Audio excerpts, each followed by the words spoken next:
Ya mambo vipi mwana michezo mwenzangu popote pale ulipo, karibu katika chaneli yetu. Kama bado huja subscribe chaneli hii, cha kufanya ni kubonyeza subscribe button iliyopo chini ya video hii, lakini pia hakikisha unabonyeza hicho kikengele ili usipitwe na taarifa zote za kimichezo utakazo kusogezea hapa katika chaneli yako bora kabisa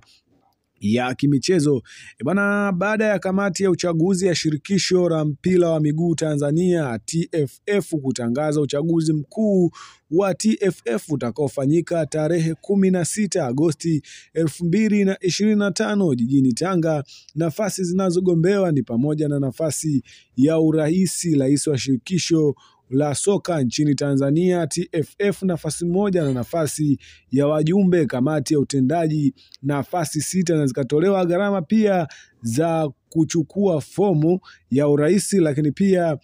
fomu ya wajumbe wa kamati ya utendaji, ambapo fomu ya uraisi ni kiasi cha shilingi 500,000, lakini pia fomu ya nafasi ya wajumbe kamati ya utendaji ni shilingi 200,000. Bwana, majina mengi yamejitokeza kuweza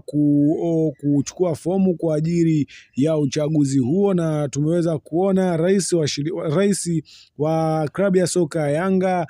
Engineer Hersi Said amechukua fomu ya kugombea uraisi wa shirikisho la soka nchini Tanzania, na hii ni baada ya kutangazwa kwa uchaguzi mkuu wa kamati ya uchaguzi ya shirikisho la mpira wa miguu Tanzania TFF. Mabadiliko haya anakuja kuyafanya rais wa klabu ya soka ya Yanga, ambapo anataka kunyosha mpira wa Tanzania katika njia iliyo sahihi baada ya mambo mengi